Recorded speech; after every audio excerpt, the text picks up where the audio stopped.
ہر طرف اضطراب کیوں؟ پی ڈی ایم کی تحریک کا پہلا مرحلہ اپنے مقاصد حاصل کرنے میں ناکام رہا۔ جلسے اور جلوسوں میں جس قدر عوامی شمولیت کی توقع تھی وہ پوری نہیں ہوئی، مگر اس کا یہ مطلب ہرگز نہیں کہ ملک میں سب ٹھیک ہے۔ حقیقت یہ ہے کہ پی ڈی ایم کی ناکامی کے باوجود معاشرے میں ہر طرف حکومت کے خلاف اضطراب موجود ہے۔ حال ہی میں صوبائی حکومت کی ایک رپورٹ میں انکشاف کیا گیا ہے پچھلے ماہ کے صرف 21 دنوں میں 653 احتجاجی جلسے اور جلوس منعقد ہوئے۔ کبھی سرکاری ملازمین، کبھی نرسیں، کبھی ڈاکٹر، کبھی بجلی کے صارفین اور کبھی مہنگائی سے تنگ آئے ہوئے لوگ باہر نکل کر احتجاج کر رہے ہیں۔ کوئی سروے کیا جائے یا عوامی جائزہ لیا جائے تو تاجروں سے لے کر مزدوروں تک ہر کوئی اپنی معاشی حالت پر مضطرب ہے۔ ہر طرف اضطراب کی وجہ کیا ہے؟ ظاہر ہے ہر کوئی اپنے حالات سے غیر مطمئن ہے، اور شاید اس لیے غیر مطمئن ہے کہ اس کے خیال میں اسے جو ملنا چاہیے وہ مل نہیں پا رہا، یا جو خواب اسے دکھائے گئے تھے یا اس نے خود ہی دیکھ لیے تھے وہ پورے ہوتے نظر نہیں آ رہے۔ جب معاشرے میں اس طرح کا عمومی اضطراب ہو تو عوامی احتجاج کا ماحول پیدا کرنے کے لیے بس ایک دیا سلائی دکھانے کی ضرورت ہوتی ہے۔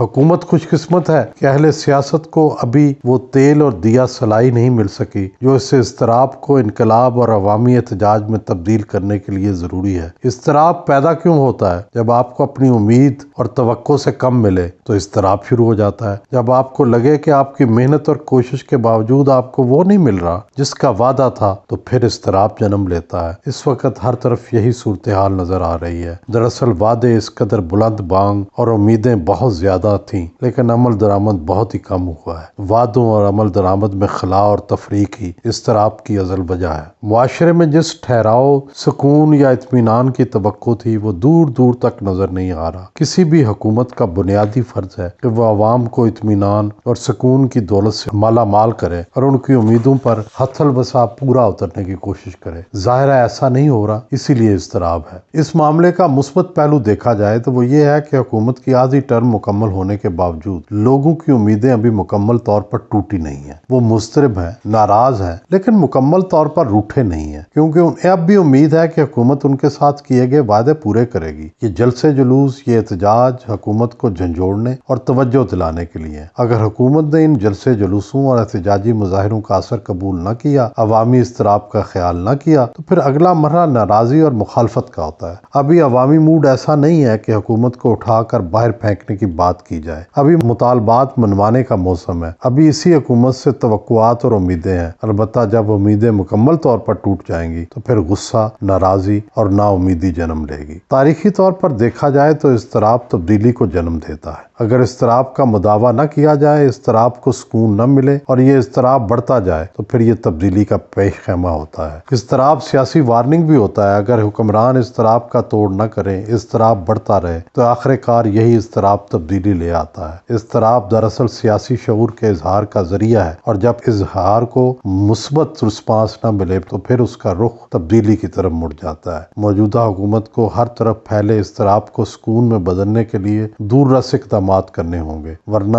اگلے الیکشن میں یہی اضطراب غصہ بن کر اس حکومت کے خلاف کام کرے گا۔ دنیا بھر کی تحریکوں کی تاریخ ہمیں بتاتی ہے کہ تحریک پہلے ہی دن آگ کے الاؤ کی طرح جلتی اور بھڑکتی نہیں ہے۔ پہلے چھوٹی چھوٹی چنگاریاں سلگتی ہیں، ان میں ہلکی ہلکی آگ لگتی ہے، اور پھر رفتہ رفتہ یہی چنگاریاں بڑے بڑے انگارے بن کر الاؤ کی آگ کو تیز کر دیتی ہیں۔ ابھی تک ملک کی صورتحال میں جلسے اور جلوس، احتجاج اور مظاہرے چھوٹی چھوٹی چنگاریاں ہیں۔ حکومت کو چاہیے کہ ان چنگاریوں پر ابھی سے پانی ڈالے تاکہ یہ الاؤ کی شکل اختیار کر کے حکومت کے لیے خطرہ نہ بنے۔ وزیر اعظم عمران خان نے 22 سال کوچا کوچا کریا جلسے اور جلوس کی سیاست کی ہے، اس لیے وہ عوامی موڈ اور عوامی مزاج سے بخوبی واقف ہیں۔ ان کے جاننے والے بتاتے ہیں کہ عمران خان ہجوم کو دیکھ کر فوراً اس کے موڈ اور تعداد کا اندازہ لگانے کے ماہر ہیں۔ امید ہے وزیر اعظم تک بھی 21 دنوں کے اندر صرف ایک صوبے پنجاب میں 653 احتجاجی جلسوں اور جلوسوں کی خبر ضرور پہنچی ہوگی۔ یہ بھی امید امید ہے کہ وزیر اعظم نے ان احتجاجی جلسوں کے اندر عوامی موڈ کا اندازہ بھی لگایا ہوگا اور پھر عوامی اضطراب کو ختم کرنے یا اس کا مداوع کرنے کا کوئی نہ کوئی فارمولہ بھی بنایا ہوگا۔ توقع کرنی چاہیے کہ اس فارمولے پر جلد از جلد عمل درآمد ہوگا تاکہ معاشرے کا اضطراب ختم اور سکون کا دور شروع ہو۔ دوسری طرف پی ڈی ایم کی تحریک کا دوسرا مرحلہ شروع ہونے والا ہے۔ اسے بھی ٹھنڈے دل سے ہر طرف موجود عوامی مسائل کا ادراک کرنا چاہیے اور انہی مسائل کو اپنی تحریک کا حصہ بنانا چاہیے۔ کوئی بھی تحریک صرف سیاسی کارکنوں کی شرکت سے کامیاب نہیں ہو سکتی۔ صاف بات ہے اگر عام لوگ، کسان، مزدور یا معاشرے کے دوسرے طبقے کسی مہم یا تحریک میں شامل نہ ہو، اس کی کامیابی کا امکان بہت کم ہوتا ہے۔ پی ڈی ایم کی تحریک کے پہلے مرحلے میں یہ کمزوری خاص طور پر دیکھنے میں آئی کہ اس میں صرف سیاسی کارکن تھے، عوام، کاشتکار، مزدور، رکشہ ڈرائیور یا طالب علم بطور کلاس کہیں نظر نہیں آئے۔ پی ڈی ایم نے اگر کامیاب ہونا ہے تو اسے اضطراب میں مبتلا طبقات سے رابطہ کرنا چاہیے اور پھر ان کے ساتھ مل کر اپنے احتجاج کو مربوط کرنا چاہیے۔ جس دن پی ڈی ایم اس میں کامیاب ہو گئی اس دن حکومت کا بولو رام ہو جائے گا، سیاسی جماعتیں اور مضطرب طبقات کا اتحاد نہ ہو جائے۔ اس کے لیے حکومت کو اضطرابی اور احتجاجی طبقات کے مسائل حل کرنے چاہیے، بالکل